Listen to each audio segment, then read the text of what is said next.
മഹാനായ ആദരവായ പ്രവാചകൻ നബി മുഹമ്മദ് മുസ്തഫ സല്ലല്ലാഹു അലൈഹി വസല്ലമ തങ്ങൾ പറയുകയാണ്, മുത്തുനബി അവിടെന്ന് പറഞ്ഞു തരികയാണ്, റജുലുൻ ഹുവ യഅലി, അല്ലാഹുവിന്റെ റസൂൽ അവിടെന്ന് പറയുന്നു, ഖംസന ഖബല ഖംസിന്, റസൂലുള്ളാഹി തങ്ങൾ ഒരാളെ ഉപദേശിക്കുകയാണ്, 5 കാര്യങ്ങൾക്ക് മുമ്പ് നീ 5 കാര്യങ്ങളെ സൂക്ഷിക്കണേ. അല്ലാഹുവിന്റെ പ്രവാചകൻ ഒരു മനുഷ്യനെ ഉപദേശിക്കുകയാണ്. എന്നിട്ട് അവിടെന്ന് പറഞ്ഞു കൊടുത്ത ഒന്നാമത്തെ കാര്യം എന്തെന്നറിയുമോ? പ്രായമാകുന്നതിന് മുമ്പുള്ള യുവത്വമുണ്ടല്ലോ. അല്ലാഹുവിന്റെ റസൂൽ അവിടെന്ന് ഉപദേശിക്കുകയാണ്, പടച്ചവനെ നിന്റെ യുവത്വമുണ്ടല്ലോ, പ്രായമാകുന്നതിന് മുമ്പ്.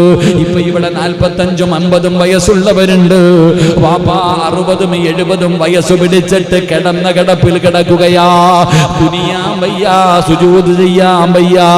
ആ സമയത്ത് നന്മ ചെയ്യാൻ കാത്തിരിക്കുന്നതിനേക്കാളും നല്ലത് ഇപ്പൊ നിനക്കൊരു ആരോഗ്യമുണ്ടല്ലോ, ഈ സമയത്ത് നീ നന്മകൾ ചെയ്യ്, ഈ സമയത്ത് നീ ഒരുപാട് നന്മകൾ ചെയ്യ്. പ്രവാചകൻ അവിടെ നിന്ന് ഉപദേശിക്കുകയാണ്. രോഗത്തിന് മുമ്പുള്ള ആരോഗ്യം. കിടന്ന കിടപ്പിൽ കിടന്നു മലമൂത്ര വിസർജനം നടത്തുകയാണ്. സ്വന്തമായിട്ടൊന്ന് നോന്നു നിൽക്കാൻ വയ്യ. പടച്ചവനെ ഉസ്താദേ, എനിക്ക് ആരോഗ്യമുണ്ടായിരുന്നെങ്കിൽ ഞാൻ പള്ളിയിൽ വന്ന് നിസ്കരിക്കുമായിരുന്നല്ലോ. എപ്പോഴാ പറയുന്നത്? കിടന്ന കിടപ്പിൽ കിടന്ന് മൂത്രമൊഴിക്കുന്ന സമയം, ഒറ്റയ്ക്ക് നേരെ നിൽക്കാൻ പറ്റാത്ത സമയം, ആരോഗ്യത്തോടുകൂടി പായിപ്പാട് പള്ളിയുടെ മുറ്റത്ത് നിൽക്കുമ്പോ പള്ളിയിൽ നിസ്കാരം നടക്കുന്നു. കേറാത്തവനാ കിടക്കുമ്പോ പറയുന്നത്, മോനെ, ആരോഗ്യം നഷ്ടപ്പെടുന്നതിന് മുമ്പ്, രോഗങ്ങൾ പിടിപെടുന്നതിന് മുമ്പ്, ആ സമയത്ത് നീ നന്മകൾ അധികമായിട്ട് ചെയ്യ്. റസൂലുള്ളാഹി പറയുകയാ, ദാരിദ്ര്യം വരുന്നതിന് മുമ്പ് നീ സദഖ ചെയ്യ്. അല്ലാഹു നിനക്ക് സമ്പത്ത് തന്നിട്ടുണ്ട്, ഒരുപാട് പണം അല്ലാഹു നൽകിയിട്ടുണ്ട്. പക്ഷേ കൊടുക്കൂലല്ലോ, സഹായിക്കില്ലല്ലോ. കോടിക്കണക്കിന് രൂപയുടെ ആസ്തിയുണ്ടെങ്കിലും പടച്ചവനെ, അല്ലാഹുവിന്റെ പള്ളിക്കോ പാപങ്ങൾക്കോ കൊടുക്കാതെ വാരി കൂട്ടി വെക്കുന്ന മനുഷ്യ, നിനക്ക് ദാരിദ്ര്യം വരുമടാ. ഈ സമ്പത്ത് മുഴുവനും അല്ലാഹു നശിപ്പിച്ചു കളയും. കോടിക്കണക്കിന് രൂപയുള്ളവനാണെങ്കിലും നന്മയ്ക്ക് കൊടുക്കാത്തവന്, പാവപ്പെട്ടവന് കൊടുക്കാത്തവന്, രോഗികൾക്ക് കൊടുക്കാത്തവന്, എത്ര വലിയ സമ്പത്തുള്ളവനാണെങ്കിലും നിന്റെ മുഴുവനും നഷ്ടപ്പെട്ടു പോകും. ഒരു ദിവസം നീ ദരിദ്രനാകും, ഒരു ദിവസം നിനക്ക് ദാരിദ്ര്യം വരും. അത് വരുന്നതിന് മുമ്പ് അല്ലാഹു നിനക്ക് പണം തന്നിട്ടുണ്ട്. നീ ചിന്തിക്കേണ്ടത് എന്തെന്നറിയുമോ? അല്ലാഹു എനിക്ക് പണം തന്നത് എന്റെ തഴമ്പ് കണ്ടിട്ടല്ല, എന്റെ ഈമാൻ കണ്ടിട്ടല്ല, എന്റെ സൗന്ദര്യം കണ്ടിട്ടല്ല, എന്റെ കുടുംബ മഹിമ കണ്ടിട്ടല്ല. അല്ലാഹുവിന് എന്നോട് സ്നേഹം കൂടിയത് കൊണ്ടല്ല. അല്ലാഹുവിന്റെ ഖുർആനാ പറഞ്ഞത്, ഇന്നമാ അംവാലുകും വഔലാദുകും ഫിത്ന. അത് ഫിത്നയാ. സമ്പത്ത് ഫിത്നയാണ്, സമ്പത്ത് നാശമാണ്, സമ്പത്ത് പരീക്ഷണമാണ്. നിന്റെ നിസ്കാരത്തടമ്പ് കണ്ടിട്ട് റബ്ബ് നിനക്ക് തന്നതാണെന്ന് ഒരിക്കലും നീ പറയരുത്. അല്ലാഹുവിന് സ്നേഹം കൂടിയിട്ട് തന്നതല്ലടാ. അല്ലാഹു സമ്പത്ത് തന്നിരിക്കുന്നത് പരീക്ഷിക്കാനാ. ലോകത്ത് കടന്നു വന്ന 1,24,000 പരം വരുന്ന പ്രവാചകന്മാർ, ആ പ്രവാചകന്മാരിൽ ഏറ്റവും അവസാനം സ്വർഗത്തിൽ കിടക്കുന്ന നബിയാരെന്നറിയുവോ? മഹാനായ സുലൈമാൻ നബി അലൈഹിസ്സലാം. പടച്ചവരെ, ലോകത്ത് കടന്നു വന്ന പ്രവാചകന്മാരിൽ ഏറ്റവും വലിയ സമ്പന്നനായിരുന്നു, ഏറ്റവും വലിയ സമ്പന്നനായിരുന്നു. ഏറ്റവും അവസാനമാ കിടക്കുന്നത് ആദം നബി മുതൽ അസ്റഫുൽ ഖൽഖ് വരെയുള്ള പ്രവാചകന്മാർ. ആ പ്രവാചകന്മാരിൽ ഏറ്റവും അവസാനം സ്വർഗത്തിൽ കിടക്കുന്ന നബി മഹാനായ സുലൈമാൻ നബി അലൈഹിസ്സലാം. എന്തിന്റെ പേരിലാ? സമ്പത്ത് കൂടിയതിന്റെ പേരില്. റസൂലുള്ളാഹി പറയുകയാണ്, അല്ലാഹുവിന്റെ പ്രവാചകന്റെ സ്വഹാബത്തിനെ അറിയുമല്ലോ, മഹാനായ സയ്യിദുനാ അബൂബക്കർ സിദ്ദീഖ് റളിയല്ലാഹു തആല അൻഹു ഒന്നാമത്തെ സ്വഹാബി, ഏറ്റവും ഉയർന്ന സഹാബി. ആ സ്വഹാബത്തിലെ ഏറ്റവും അവസാനത്തെ സ്വഹാബി ആരെന്നറിയോ? മഹാനായ വഹ്ശ് റളിയല്ലാഹു തആല അൻഹു. മഹാനായ സയ്യിദുനാ ഹംസ റളിയല്ലാഹു തആല അൻഹുവിനെ അവിടുന്ന് വധിച്ച വഹ്ശിയുണ്ടല്ലോ, ആ വഹ്ശി വരെയുള്ള സഹാബികൾ, ആ വഹ്ശി വരെയുള്ള ലക്ഷക്കണക്കിന് സ്വഹാബികൾ, ആ സ്വഹാബികളില് ഏറ്റവും അവസാന സ്വർഗത്തിൽ വരുന്നതാരാ? പടച്ചവരെ, മുട്ടുകാലിലടഞ്ഞു വരികയാ, നടക്കാൻ കഴിയാതെ മുട്ടുകാലിലടഞ്ഞു വരുന്ന ഒരു സ്വഹാബിയുണ്ട്, മഹാനായ അബ്ദുറഹ്മാൻ ഇബ്നു ഔഫ് റളിയല്ലാഹു തആല അൻഹു. പടച്ചവരെ, ഒരു ദിവസം മഹദി ആയിഷ ബീവി റളിയല്ലാഹു തആല അൻഹ തന്റെ വീടിന്റെ അകത്തിരിക്കുമ്പോ ഒരു ശബ്ദം കേൾക്കുകയാ, ഒരു വലിയ ശബ്ദം കേൾക്കുകയാ. അവിടെ നിന്ന് ചോദിച്ചു, എന്താ ഒരു ശബ്ദം കേൾക്കുന്നത്? ആരോ പറഞ്ഞു, ആയിഷ ബീവി റളിയല്ലാഹു തആല അൻഹയോട് പറയുകയാണ്, അബ്ദുറഹ്മാൻ ഇബ്നു ഔഫ് കച്ചവടം കഴിഞ്ഞ് തിരിച്ചു വന്നതിന്റെ ശബ്ദം കേൾക്കുകയാ. കച്ചവടം കഴിഞ്ഞ് ലാഭങ്ങൾ കൊണ്ടുവന്നിറക്കുന്ന ശബ്ദമാണ് കേൾക്കുന്നതെന്ന് പറയുമ്പോ ആയിഷ ബീവി റളിയല്ലാഹു തആല അൻഹ പറയുകയാണ്, മുത്തുനബി പറഞ്ഞത് സത്യമാ, മുത്തുനബി പറഞ്ഞത് സത്യമാ.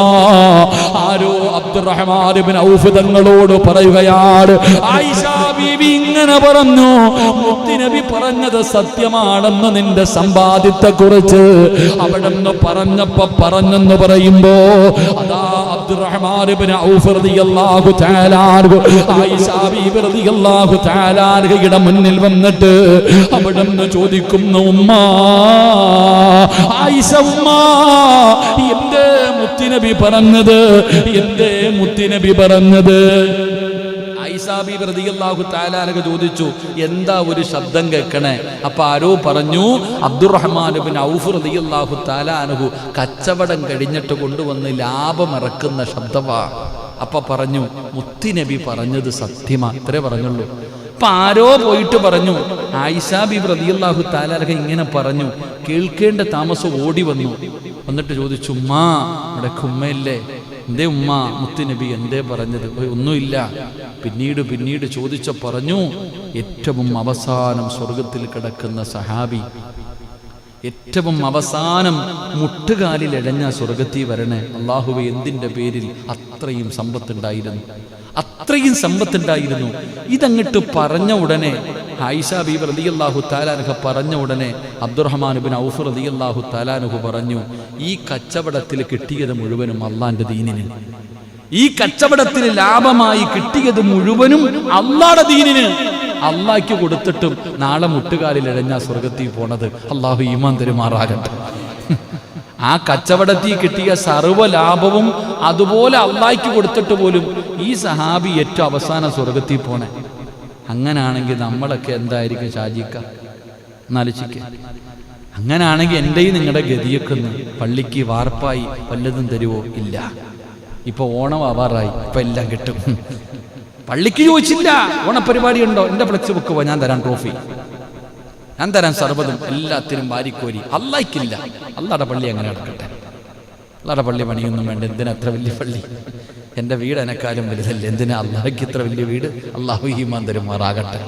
പണിയണ്ട, കൊടുക്കണ്ട, നീ ഇങ്ങനെ വെച്ചോ, മയ്യത്ത് കട്ടിലി വെച്ചോണ്ട് പോണ ഇതൊക്കെ. അള്ളാഹു ഈമാൻ തരുമാറാകട്ടെ. എത്ര പാപങ്ങൾ കണ്ണീര് കുടിക്കുന്നുണ്ടെന്നറിയും. കൂടപ്പറപ്പുകൾ ഒന്നുമില്ലാതെ കരയുന്നവർ, വളരെ പ്രയാസത്തിൽ കഴിയുന്ന എത്രയോ പേര് രോഗങ്ങളും ബുദ്ധിമുട്ടുകളും ദുരിതങ്ങളുമായിട്ട് പട്ടിണി കിടക്കുന്നവരും കൊടുക്കൂല. സ്വന്തം കൂടപ്പുറപ്പ് വീടിന്റെ മുന്നിൽ തിന്നാനില്ലാതെ കിടക്കണ, കൊടുക്കോ? ഇവൻ വെക്കണ 2 നിലയാ. പടച്ചവനെ സഹായിക്കാറില്ല. എത്ര രോഗികൾ, എത്രയോ യതീമീങ്ങൾ നല്ല കാര്യങ്ങൾക്ക് വേണ്ടി ചോദിക്കുമ്പോൾ ഒളിച്ചു കളിക്ക. ഇല്ല. അള്ളാഹു കാത്തിരക്ഷിക്കുമാറാകട്ടെ. ചിന്തിക്കേണ്ടത്, ചിലപ്പോഴൊക്കെ വിഷമം തോന്നാറുണ്ട്. ഇങ്ങനെയൊക്കെ ചോദിക്കുമ്പോൾ ഇല്ല എന്ന് പറയുമ്പോൾ സങ്കടപ്പെടാറുണ്ട്.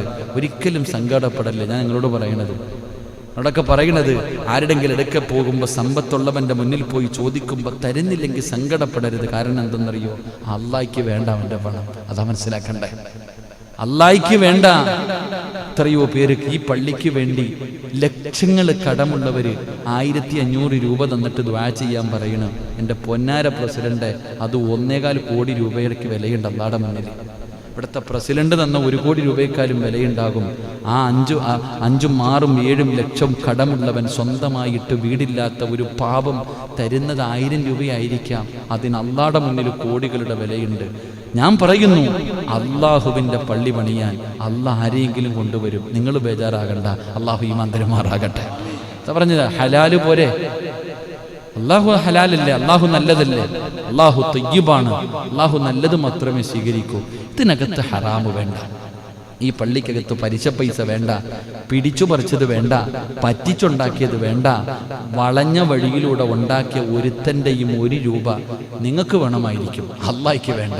അള്ളാഹു സ്വീകരിക്കൂല. അപ്പോഴാ നിങ്ങൾ പോകും ഒന്നുമില്ല എന്ന് പറഞ്ഞു വിടുന്നേ. നിങ്ങൾ ഉടനെ കടലിൽ കൂടെ വരുന്നവനെ പോലെ കരഞ്ഞുകൊണ്ട് വരേണ്ട കാര്യമൊന്നുമില്ല.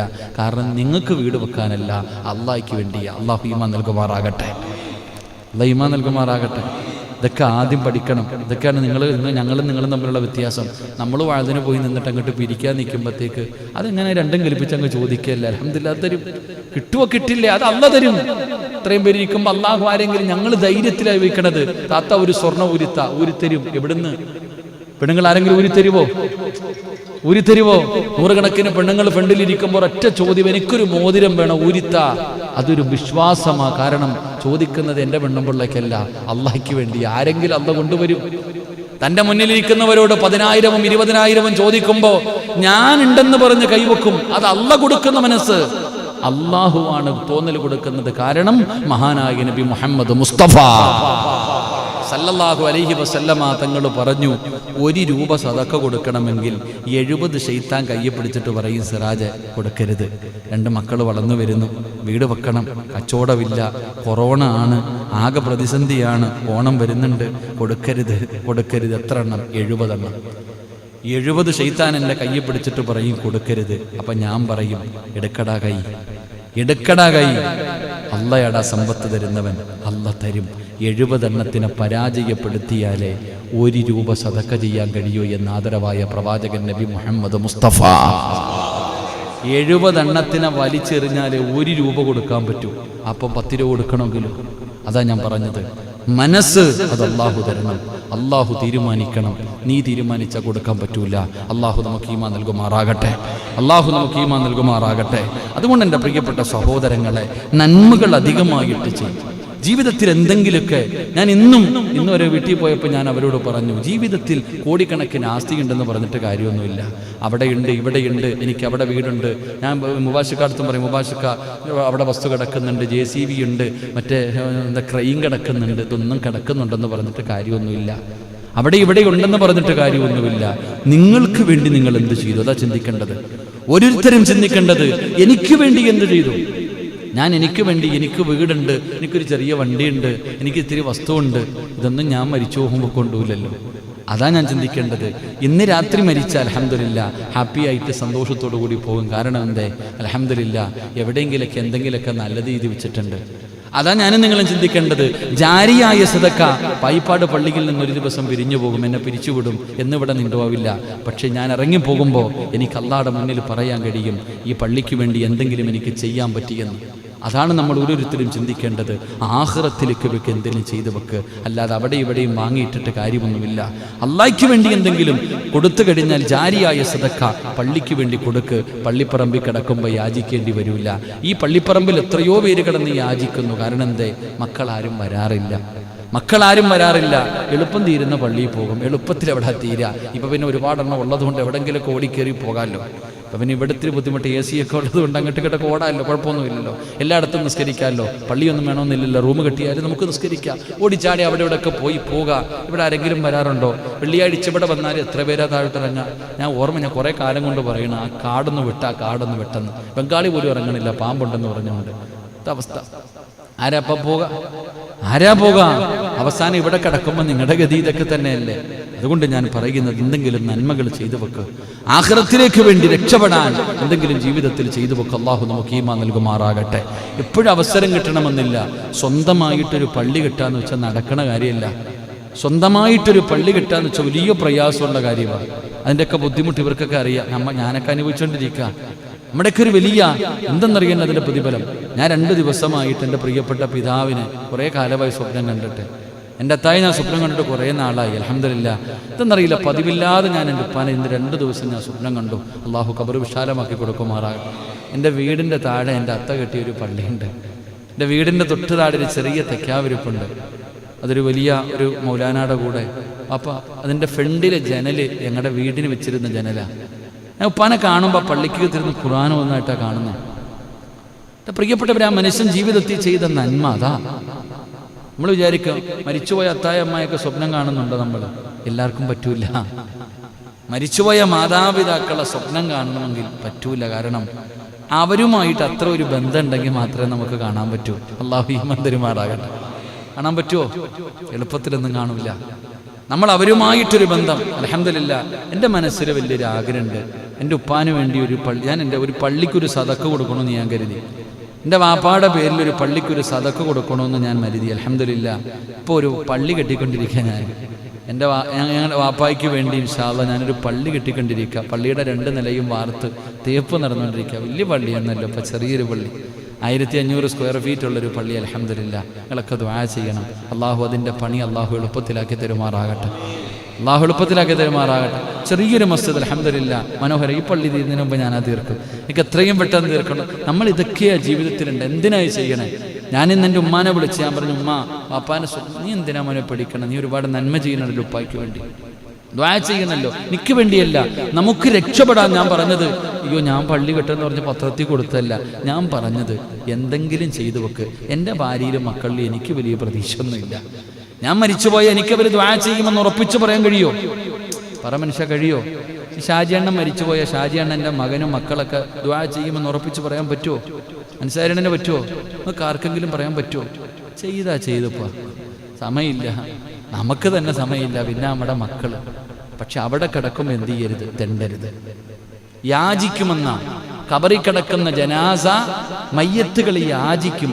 കുടുംബക്കാരും മക്കളും ദ്വാ ചെയ്യാതെ വരുമ്പോൾ അവർ യാചിക്കുമത്ര, അല്ലാ ഈ ഭൂമിയിൽ ആരെങ്കിലും ദ്വാ ചെയ്യണേ, അല്ലാഹുമ്മ ഗുഫിർ ലിൽ മുഅ്മിനീന വൽ മുഅ്മിനാത്ത് വൽ മുസ്ലിമീന വൽ മുസ്ലിമാത്ത്. നമ്മൾ ദ്വാ ചെയ്യല്ലോ, അല്ലാ ഈ പള്ളിക്കാട്ടി കിടക്കണേ, എല്ലാവർക്കും നീ പുറത്തു കൊടുക്കല്ല. എൻ്റെ പ്രിയപ്പെട്ടവരെ, മക്കളും കുടുംബക്കാരും തിരിഞ്ഞു നോക്കാതെ വരുമ്പോൾ മയ്യത്ത് യാചിക്കുമെന്ന. ജീവിച്ചിരുന്ന കാലത്ത് അവർ യാചിച്ചിട്ടില്ല. മരിച്ചതിന് ശേഷം അവരുണ്ടാക്കിയ സമ്പത്തും തിന്നിട്ട് നമ്മുടെ പണി എന്താ? അവരെ കൊണ്ട് യാചിപ്പിക്കൽ. അള്ളാഹു കാക്കുമാറാകട്ടെ. രക്ഷപ്പെടുവോ നമ്മൾ? നാളെ നിന്റെ ഗതിയും ഇത് തന്നെയാണ്. കൊടുത്തതേ കിട്ടൂ. ഇന്നൊരു ഉമ്മ വിളിച്ചിട്ട് പറയുന്നു, ഉസ്താദെ ബിന്ദു കരച്ചിലെന്നറിയോ? ഉസ്താദെ, എൻ്റെ മോൻ പെണ്ണ് കെട്ടി, എന്നെ തിരിഞ്ഞു നോക്കണില്ല ഉസ്താദെ. എൻ്റെ 2 മക്കളും മരിച്ചിട്ട് പോലും വന്നില്ല. വീട്ടിൽ മരണം സംഭവിച്ചു എന്നിട്ട് പോലും വരുന്നില്ല. ഞാൻ ചോദിച്ചു, എന്തിനാ ഉമ്മ നിങ്ങൾ കരയണേ? സഹിക്കാൻ പറ്റണില്ല ഉസ്താദെ. അതാണ് ചിലരുടെ വേദന. വല്ലാത്ത മനസ്സെങ്ങനെ ജീവിച്ചിരിക്കുമ്പോൾ പോലും അള്ളാഹു ആ ഉമ്മയ്ക്ക് ക്ഷമ കൊടുക്കുമാറാകട്ടെ. അള്ളാഹു പാവത്തിന് നല്ലൊരു ജീവിതം കൊടുക്കുമാറാകട്ടെ. എൻ്റെ പ്രിയപ്പെട്ടവരെ, ജീവിച്ചിരിക്കണ കാലത്ത് പോലും ചെയ്യണില്ല. ഞാൻ ആ ഉമ്മാനോട് പറഞ്ഞു, അവൻ ചെയ്തതിനുള്ള അള്ളാഹ് അവന് കൊടുക്കും. ഞാൻ നിങ്ങളോട് പറയുന്നു, നമ്മൾ എന്തെങ്കിലുമൊക്കെ ജീവിതത്തിൽ ചെയ്തു വെക്ക് സഹോദര. അള്ളാഹു നിങ്ങൾക്ക് തന്ന ഒരു സുവർണ അവസരമാണ് പള്ളിക്ക് വേണ്ടി കൊടുക്കാൻ. ജാരിയായ സദക്ക എന്തെങ്കിലുമൊക്കെ കൊടുത്ത് അവനവൻ്റെ ആഖിറം രക്ഷപ്പെടുത്ത് അള്ളാഹു നമുക്ക് ഭാഗ്യം നൽകി അനുഗ്രഹിക്കുമാറാകട്ടെ. മഹാനായ നബി മുഹമ്മദ് മുസ്തഫ സല്ലല്ലാഹു അലൈഹി വസല്ലം എൻ്റെ പ്രഭാഷണം ലൈവ് കേട്ടുകൊണ്ടിരിക്കുന്നത്. എനിക്ക് തന്നെ മടി തുടങ്ങി എന്നും ഇത് പറയാൻ. എന്നും പള്ളിക്ക് വേണ്ടി എന്തെങ്കിലും തരണമെന്ന് പറയാൻ കേട്ട് നിങ്ങൾ മടുത്തു എന്ന് എനിക്കറിയാം. എങ്കിലും ആരെങ്കിലും, അള്ളാഹുവാണല്ലോ ഒരു മനുഷ്യനും ചിന്ത കൊടുക്കുന്നത്, ഓരോ മനുഷ്യന്റെ മനസ്സിൽ ആഗ്രഹം കൊടുക്കുന്നത് അള്ളാഹുവല്ലേ. എൻ്റെ പ്രിയപ്പെട്ടവരെ, പള്ളിയുടെ വാർപ്പിന് തട്ടടിച്ചു കൊണ്ടിരിക്കുന്നു. എന്തെന്ന് ചോദിച്ചാൽ അള്ളാഹു ആയാലും അറിയില്ല. അതുകൊണ്ട് നിങ്ങളെ കൊണ്ട് കഴിയുന്നത് അൽഹംദുലില്ലാ സ്വമനസാൽ അള്ളാഹുവിൻ്റെ ഭവനത്തിന് വേണ്ടി, അള്ളാഹ്ക്ക് വേണ്ടി കൊടുക്കാൻ നിങ്ങൾ തയ്യാറാകുക. അള്ളാഹുടെ കയ്യിൽ കൊടുത്ത നഷ്ടപ്പെട്ടു പോകൂല, കള്ളം കൊണ്ടുപോകൂല, തീ കൊണ്ടുപോകൂല, ടാക്സി പിടിച്ചുകൊണ്ട് പോകത്തില്ല. അള്ളാഹുവിൻ്റെ കയ്യിൽ കൊടുത്ത സുരക്ഷിതമായി അള്ളാഹു നിങ്ങൾക്ക് തിരിച്ചു തരുമെന്ന് ആദരവായ പ്രവാചകൻ നബി മുഹമ്മദ് മുസ്തഫ സല്ലല്ലാഹു അലൈഹി വസല്ലമ തങ്ങൾ അവിടെ പറയുമ്പോൾ